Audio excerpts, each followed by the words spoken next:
Welcome to my breakdown of episode 5 of season 3 of the White Lotus. This week's episode title was Full Moon Party, and putting an emphasis on the word party as we watch some of our characters having a spicy good time while others are thinking about ending theirs or others' lives. As the ladies have a night out with Valentine and his boys, we see the Ratliff brothers find themselves getting even closer, and Rick hears a very interesting and freaky ass story about his friend's path to finding Buddhism. We have a lot to discuss in this very hot and scandalous episode, so let's get it in, which is what some of these characters did in this episode. Spoilers ahead. We open this episode where we left off as we get this shot of the full moon and the start of a very wild night. As we cut to Godok, who's rummaging through his booth looking for the missing gun, and as I suspected last week, Godok looked at the surveillance footage and sees Timothy entering his post and taking the gun. Look, I think Godok is the nicest and most trustworthy and innocent person on the show, but my goodness, he has to be the worst security guard of all time. We'll discuss his lack of making a decision later, but man, seriously, he's the worst at his job. Now, speaking of innocent, we cut to the Ratliff family where despite her brother not backing her up, we see Piper musters up enough courage to telling her parents her plans for next year to understanding Buddhism. Now, Timothy is still in his own little world while Piper describes her plans, and we see Victoria shares her doubts in her daughter's belief in Buddhism, especially with her daughter not being from China. You can be interested in this stuff, but you can never really be it. We're from an entirely different world. Okay, well, you call yourself a Christian, but you weren't born in Bethlehem. Well, everyone I know is a Christian. My parents were Christians. Your parents are Christians. Now, I found this to be an interesting conversation where Victoria talks about the idea of being born into a religious belief and then being Christian and how she feels Piper should just follow suit to what her parents and their parents' beliefs were. Now, not to get too religious, but if you all feel comfortable enough to share this in the comments below, but as you are now an adult, have you found yourself sharing the same religious beliefs that your parents had while you were growing up, or have you found other beliefs to believe in as you become an adult? But now back to the actual scene. Unfortunately, Piper's parents are just too numbed out to have this type of nuanced conversation, as Timothy offers some insight as he questions Piper about being here for a paper, which she reveals to them that it was actually all a lie. The next year. You want to live in Taiwan? True story, when Victoria said that to her daughter, I was taking a sip of water during that scene, and I swear to you all, I damn near choked on the water because it was just so damn funny to me. Meanwhile, we see Fabian okays Godok to watch Mook's performance briefly while the booth is unattended, but we see Godok's killing two birds with one stone as he's also here to observe the person who stole the gun and Timothy as well. Now back on Gary's boat, Saxton gives Locke more of his Andrew Tate advice on getting ladies by telling him that people like being used and they lack vision and sit around waiting to be told what to do. Now this is cut between Chloe telling Chelsea how she's taken a liking to Lachlan because she's a fan of innocent young guys and describes how they act by shaking when she's naked in front of them. Now to me, Chloe and Saxon seems to be two peas in a pod. I just find it funny to see the parallels between the brothers and Chloe and Chelsea. It's like Saxton and Chloe are essentially bad influences on Locke and Chelsea, who to me are the complete opposite of the brother and this newfound friend, and it's just people giving them advice, and while their plots aren't rooted in religion, there's definitely a theme of lust and curiosity and falling victim to being pressured to becoming something that you aren't. Now Saxon lays out the game plan where Locke will make his move on Chloe, meanwhile he's going to pay his attention on Chelsea because it turns him on that she's been rude to him so far and hasn't given him any attention. As we watch both alpha leaders veer their little pupils off course into the night of bad decision making as they get closer to the moon. Now from one party group to the next, we check in with our ladies who are getting to know their friends for the night as Valentine claims him and his friends have known each other since they were young, similar to the ladies. Now I could be wrong and Valentine's a good guy just trying to have fun with these visitors here in Thailand, but I'm still in the camp that they have some involvement in being the robbers. But putting that aside for a second, second, I found it very interesting that he told the ladies last episode that he came to Thailand alone, no family, no friends, but yet he has his friends here. Next, we find out that Alexi and Valentine attended ballet school together, just like Jacqueline and Lori, which to me doesn't sound like a coincidence. To me, it sounds like someone just did their homework on who their targets are. Could it be that Valentine and his boys are planning something bad with the famous actress and her friends, and they are just too gullible right now to notice it?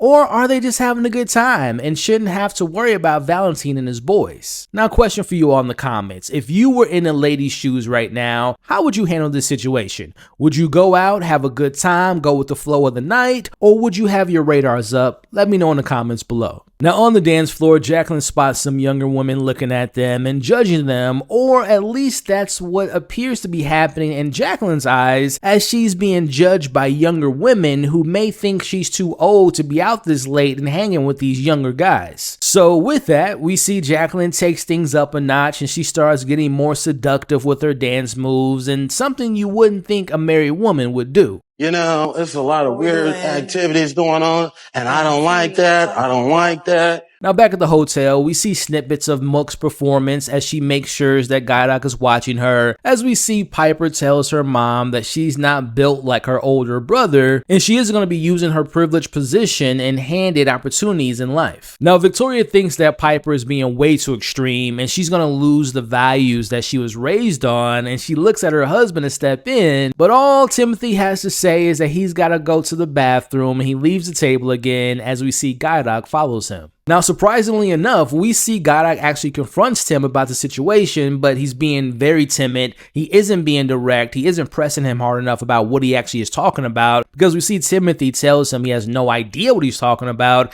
as he just leaves him there. Now, backtracking a bit and talking about the conversation between Victoria and Piper. To me, this idea of Victoria using the values or the beliefs they raise their kids on, to me just seems like it's made up. It just feels like it's a false pretense to make Piper feel guilty about taking her life in her own hands and taking it in a different direction than her parents. Now, during all this, we see Fabian tells Belinda that she's got a fan asking about her and he's going to introduce her to them soon. Now, it was never revealed in this episode who Fabian was referring to, but based on him talking to Greg in last week's episode, it's a pretty safe bet that he was indeed talking about Greg. Now, Belinda confronts Fabian about this, and she tells him about the tie-in situation and her suspicions about Gary/Greg's involvement and that he probably killed his ex-wife. Now, I do wonder if Greg and Fabian have some type of agreement between them where Greg pays him hush money to make sure nobody questions where he comes from. Reason I say that is because we just saw Fabian last week talking to Gaidak about the high crime rate on the island, and he's also mentioning to Belinda that he's very aware that some of their guests have very colorful past, and now he's being hesitant to not even at least entertain Belinda's concerns with a potential killer on the island. Look, nothing might not actually come up between Fabian and Greg having like a past of their own, but I definitely think not listening to Belinda will definitely catch up to him. Now, our ladies are now relaxed and chill and taking Shia LaBeouf shots and getting very comfortable with the guys. Now, at this point, Jacqueline is being a really solid wing woman for Lori to Valentine and really pushing for them to hook up, but we'll discuss more on that a little bit later. Now, Kate's the only one who hasn't completely let her guard down, and she sets her limit and she doesn't take any of the shots, which in my opinion is a very smart move.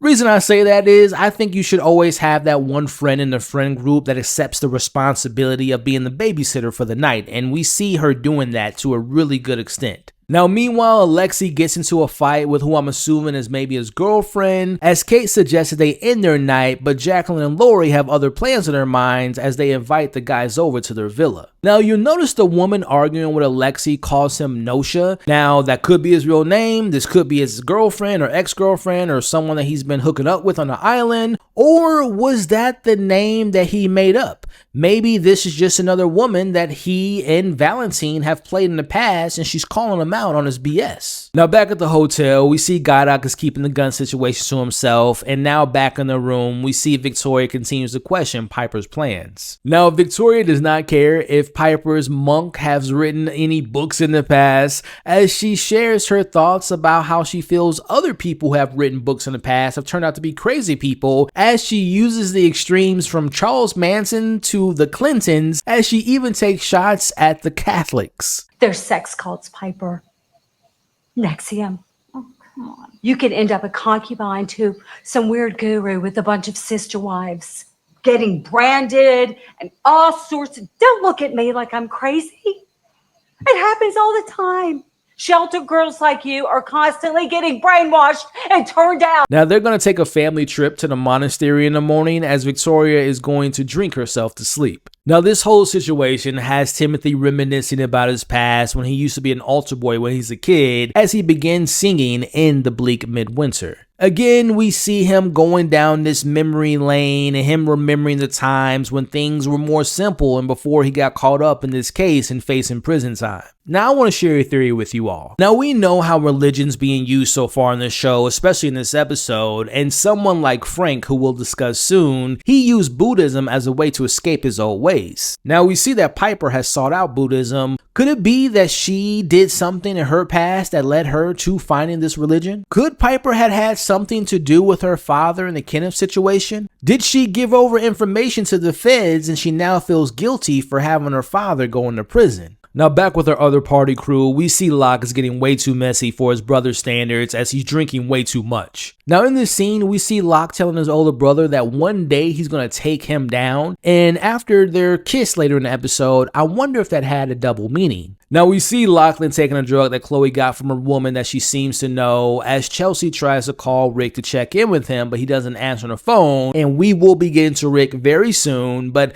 him not answering leads Chelsea to just kind of giving up on him for the night, and she's gonna have fun, as we see her taking a drug that Chloe got, and we even see the drug-free Saxon gets pressured into taking it as well. Now back with Belinda, we see her showing Punchai all the evidence she has on Greg, and he promises to keep her safe. Now as I suspected, the noise in Belinda's room was indeed a lizard, but it wasn't the ghost theory that I talked about with Tanya last week, as Punchai saves the day. Now Belinda wants him to stay overnight for her protection from the lizards and Greg, and we see he agrees. Now Belinda tries to play it cool with Punchai in her room with him in his robe, and she has her robe on, and listen, my boy Punchai knew what the vibes were for the night as things between them heat up, and it looks like they're going to be sleeping in the same bed for the rest of the night, and I do wonder if this new relationship will complicate their work relationship moving forward. Now the full moon is in full effect as we see the night is getting more intense, and there's definitely sex in the air as the ladies are back at their villa with the guys, as we see Vlad jumps in the pool naked. Meanwhile, Kate's in her pajamas watching from the beach chair. Now Lori decides to take her top off, and we see under the water that other people have taken their clothes off as well. Now this is cut between seeing our other party group of the episode, where we see whatever drug they took is hitting both of the brothers pretty hard, and this jumps cut to Piper, who seems to be seeing what they're doing in the moment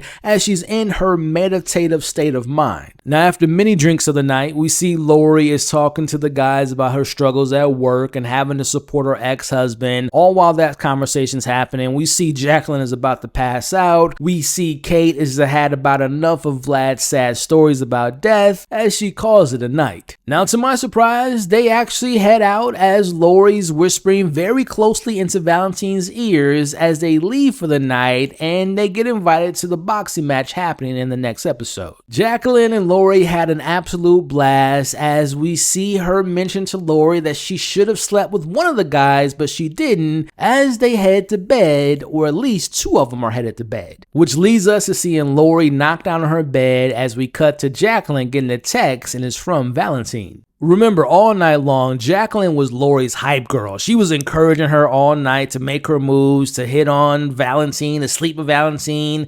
Well, I guess Jacqueline said to herself, I ain't gonna let this good milk go to waste, as we see Valentine is ass out and they have sex. With that said, I guess her and Harrison have a open relationship, or again, we don't know if they had some big fight which led to them having this trip that we see them on together. Either way, I don't see this being kept secret for much long from Lori. I look for a woman that's not promiscuous. What are some of your deal breakers?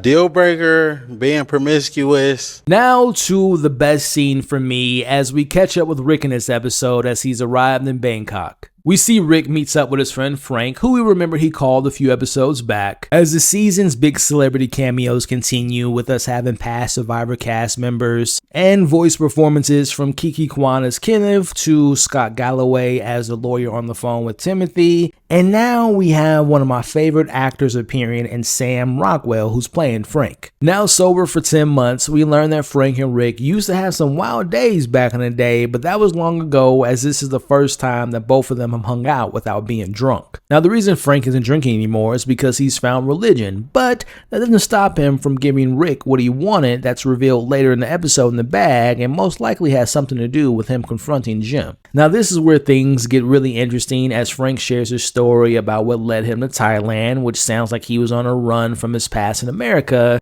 But he goes into his obsession with Asian women and how he went down this path of sex and partying every night, and he started to lose his mind. The reason this is my favorite scene is because you have two incredible actors in Walton Goggins and Sam Rockwell, but more importantly, the story Frank shares and the way Sam delivers it, it felt so damn believable and extremely wild. As he talks about after thousands of nights of drinking and having sex with so many people, Frank came to the conclusion that maybe he wanted to be what he obsessed about, which is becoming an Asian woman himself. He recalls a time where he freed himself by allowing himself to getting, let's just say, handled while engaging in sexual activities with a trans woman, and it was basically liberating for him and really opened his eyes and other parts of himself as well. He wanted to go even further down this road and made himself into what he desired and met up with some men who looked similar to him, and he got addicted to it and even paid some of the money as well. Couple things I want to point out about this moment here. Remember Greg's past with Quentin that was revealed in season 2? I wonder if Greg and Frank have ever crossed paths. But going to Walton Goggins, Rick's character's reaction during this scene, the look on his face is exactly how I looked the more and further he went down with this story. Like he's got to be thinking, we used to have wild nights, but never to this extent, as Frank continues on his journey of self-discovery. Could I be an Asian girl?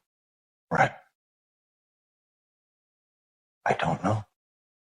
And then I realized I gotta stop the drugs, the girls, trying to be a girl. As this is what led him to becoming a Buddhist. To me, this was the highlight of this episode. This conversation did not go where I expected. I thought he was going to go into this detail of some job that he did in the past, which led him to Thailand and how it changed him as a person. But nope, this story was way more interesting. As they say their goodbyes for the night, we see Rick wants a favor from Frank, and it's a little game of role-playing for tomorrow night. As we see, there was a gun in the bag that Frank gave Rick, as he plans to use violence to get what he wants out of Jim. We see Rick finally calls Chelsea back, but she is busy. Now we see our other party crew keeps the fun going for the night, and the drinks are still flowing as we watch as both of the ladies share a kiss, Chloe and Lachlan share a kiss. But then we have the two brothers sharing a kiss, and if you notice, Lachlan is definitely into kissing his older brother right now. I can't say the same for Sexton. Like, he doesn't seem to be comfortable in the situation, which goes back to the first episode and that awkward moment at the end of episode 1, where Lachlan was looking at him pleasure himself, but also he was staring at his ass the very next morning. I've always thought Saxon's overly hyper masculinity was a sign of him maybe being closeted, but go back to my first breakdowns where I mentioned if Lachlan was maybe interested in his older brother and he was going to go on this journey of his own self-discovery and sexuality, and it definitely seems to be the case after this scene. Now, we end this episode with Timothy after talking to his wife about how sometimes things can just come into life and just upend everything, which led him to going into the next room to begin writing a note as he writes, "I'm sorry and I love you all," as he puts a gun to his head. Now, luckily for him, Victoria doesn't have her pills anymore, or else she would have been knocked out. But instead, she comes in the room to check on him, which causes him not to go through with ending his own life. As Timothy finally vents and tells his wife, "Do you understand the expectations? Give me an idea. The expectations on me, day one. I haven't known a single day without all this shit put on me." Again, this brief interaction seemed to stop him from unaliving himself as he prays for guidance. This whole idea, or the backbone of this episode for some of these characters who are seeking or have sought out religion as a way to express themselves and release themselves from their past experience, I wonder if we're going to see Timothy in next week's episode maybe go to the monastery and actually learn from his daughter.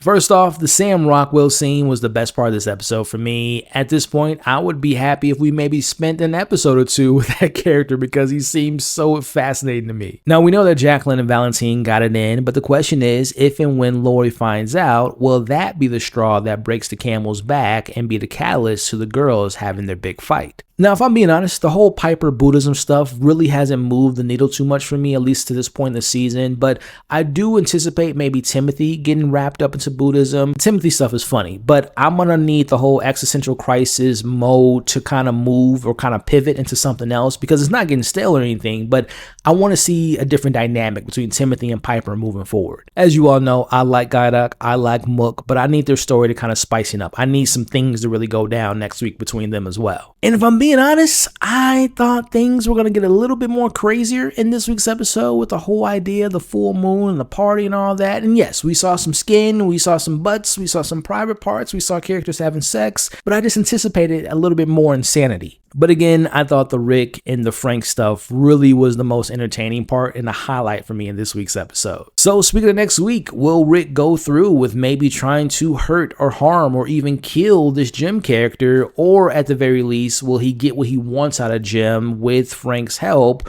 or will he find out about what Chelsea did, potentially having sex with Saxton, and maybe he turns his attention to what's going on back in Thailand. Speaking of Thailand, what's Greg gonna do with Belinda and the tie-in situation? Will Belinda get the police involved? And of course, what's going to happen next with the Ratliff family? So there you have it. That's going to be the end of this week's breakdown of episode 5 of The White Lotus. As always, if you all are still here at this point in the video, I can't thank you enough for the continued support. Do me a favor right now, put in the comments #fullmoon. Now to my absolute favorite part of making these videos is reading you all's comments. So please let me know in the comments below, what storyline was your favorite in this week's episode? Was it the boat party? Was it the girls' night out? Was it what was going on with the Ratliff family? Or what was going on in Bangkok? What were some things that you all thought didn't work? What do you all hope to see in next week's episode? What were some of the deeper meanings you all took away from this episode? Let's talk about it all in the comments below. Now, if you all enjoyed this week's breakdown, do me a favor, hit that like button as well as hit the share button. And more importantly, if this is your first time here, thank you for watching today's video. If you enjoyed yourself, go check out my other videos and consider subscribing to the channel. And if you all want to take the support even further, you all can join the channel memberships, which can be found in the description of this very video. Don't forget, you all are awesome, stay safe, and I'll catch you all on next week's breakdown.